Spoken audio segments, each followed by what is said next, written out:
Bonjour à tous, c'est Guillaume de Matos Vélo. Exceptionnellement, pour une fois, je vais faire une vidéo de présentation de ce nouveau compteur Sigma ROX 12 Sport. Pour la simple et bonne raison que je trouvais ça quand même un peu plus pratique d'une présentation en live en plus de l'article que vous pouvez lire. Donc c'est pour ce nouveau compteur. Je m'excuse par avance de la qualité sonore de la vidéo et peut-être des petits soucis vidéo parce que je ne suis pas un expert sur ce sujet. Donc là, je fais ça avec mon appareil photo et puis un petit micro. Donc voilà, j'espère que ça va quand même bien donner. Donc voilà, ce nouveau compteur Sigma ROX 12 Sport qui se veut être un concurrent direct du Garmin Edge 1030 dont il reprend à peu près les dimensions. Mais avec un écran un peu plus petit qui est équivalent à un Garmin Edge 1000. Donc un compteur tactile couleur mais qui conserve quand même pas mal de boutons physiques. Il y en a 3 ici sur la face avant, un sur le côté gauche et 2 sur le côté droit, dont le bouton Power. Ici, on retrouve le port micro USB pour charger la batterie et un port micro SD pour augmenter la capacité de la mémoire. Donc, on va l'allumer de suite.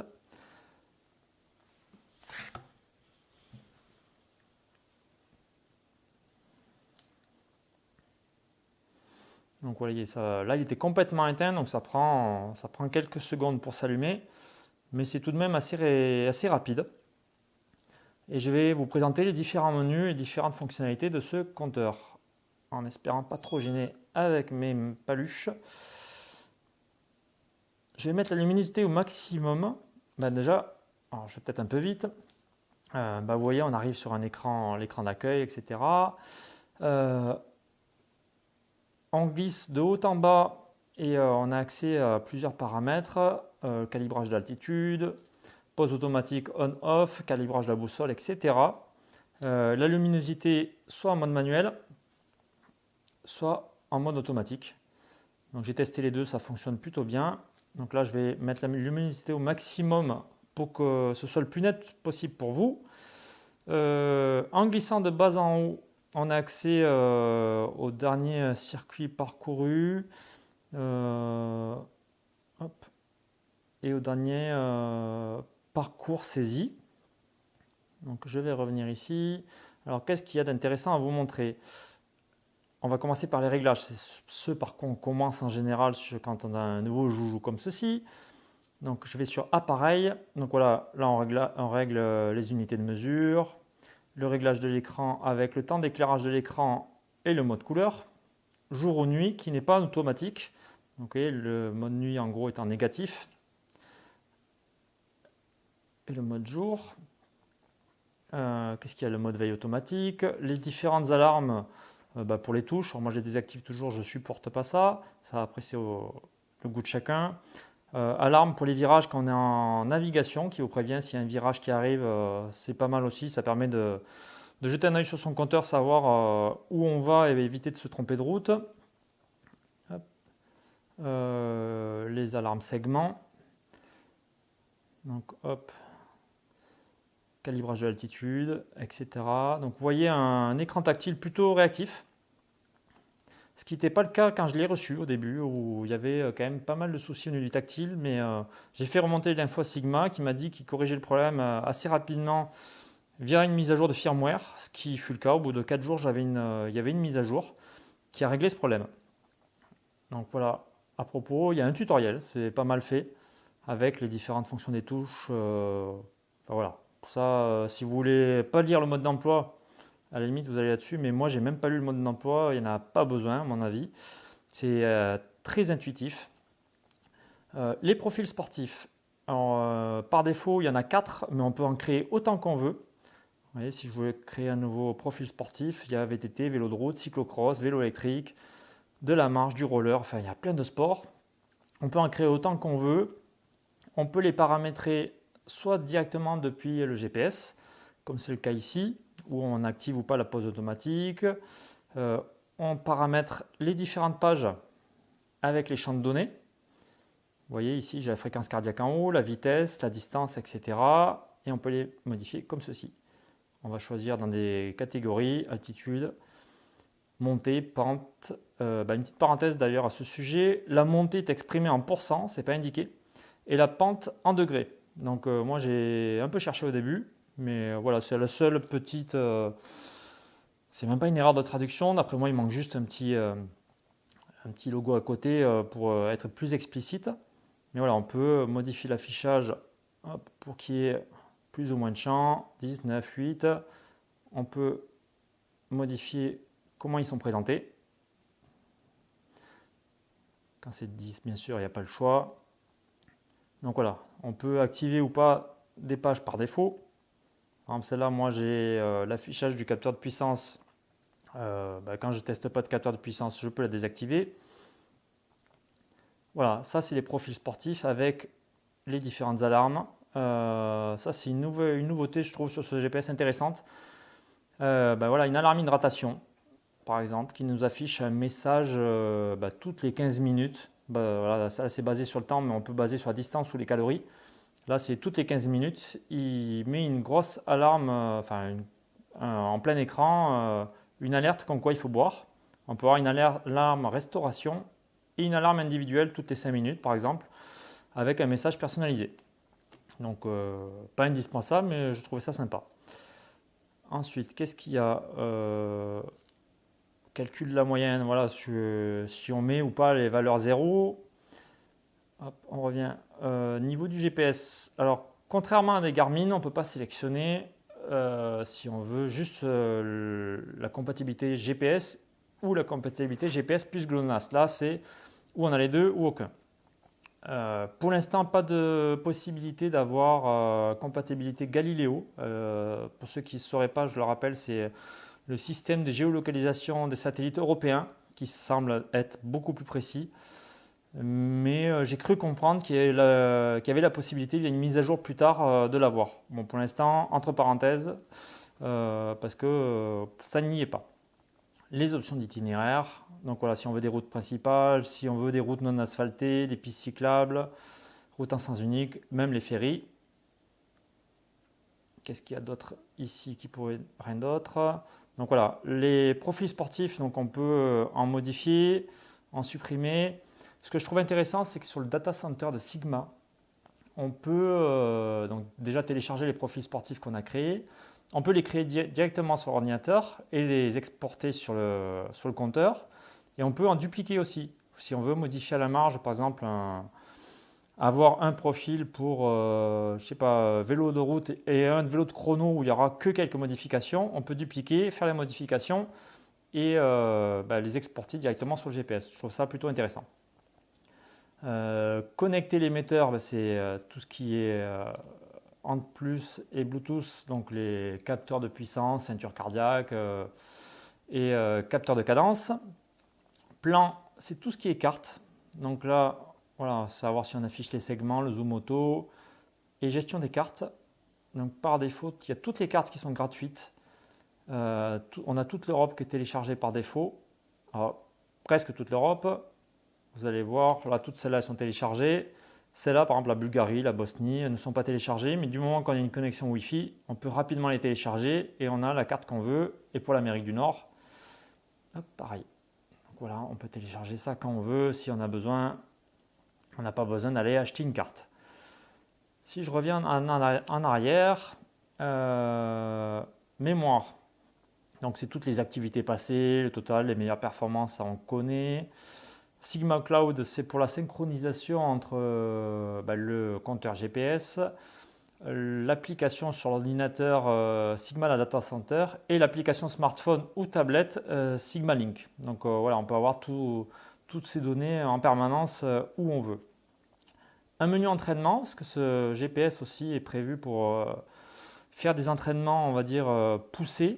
Donc voilà, si je fais ajouter un entraînement, hop, non, excusez-moi, c'est pas ça.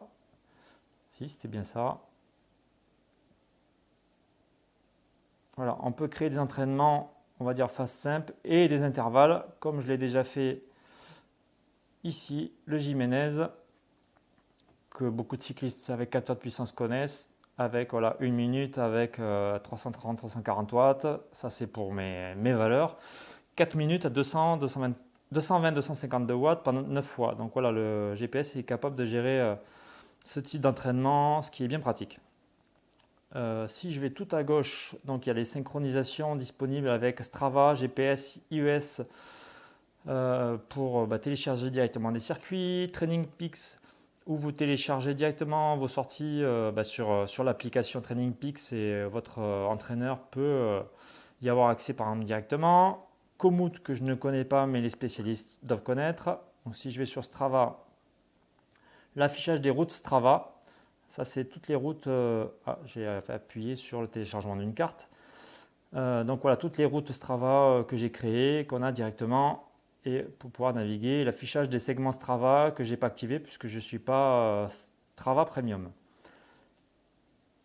Donc là, les différents profils, on l'a vu. Les itinéraires que j'ai créés ça sur Sigma Data Center. La synchronisation des données voilà, avec le cloud, Strava, Training Peaks, GPS iOS, etc. Donc là, il montre toutes les synchronisations qui se sont bien passées. Le guidage, ce qui est un des points intéressants sur un GPS, dédié à la navigation notamment. Voilà, on peut naviguer en rentrant une adresse, un POI, un point sur la carte et dessiner sa route. Alors je vais m'attarder un peu sur ces deux fonctionnalités que je trouve plutôt intéressantes. Draw ma route, donc dessiner sa route. Je vais vous montrer comment ça fonctionne. Donc là, on est directement centré sur là où on se trouve. Donc là, si on veut faire une sortie plutôt longue, on a intérêt à dézoomer un peu. Et même si je trouve la fonctionnalité sympa, voilà, vous voyez le problème, c'est que dès qu'on dézoome, on ne voit plus trop où est-ce qu'on est. Mais je vais quand même vous le montrer. Donc voilà, je dessine ma route comme ceci. Et automatiquement, il crée une route. Donc voilà, là, 112 km avec quasiment 1200 de dénivelé. Alors après, si on trouve par exemple ça trop long, on peut corriger en direct. Allez, je vais me mettre ici. Hop, ici, je vais couper.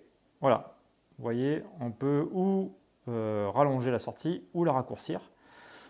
Donc la fonctionnalité est sympa, mais c'est au niveau de la carte, on va dire, il faut un peu de temps pour apprivoiser la fonctionnalité, vu que la carte est un peu petite, ce qui est normal sur un écran de cette taille. Ensuite, un point sur la carte, là en fait on fait défiler la carte, c'est si on veut rejoindre un point précis. Allez, on va faire au hasard. Allez, Castel-Sarrazin, sélectionner, valider. Et là, il me propose donc un parcours de 38 km. Et là, il va calculer plusieurs parcours différents. Donc, un parcours recommandé 68 km et 620 mètres de dénivelé, où on voit là encore le profil.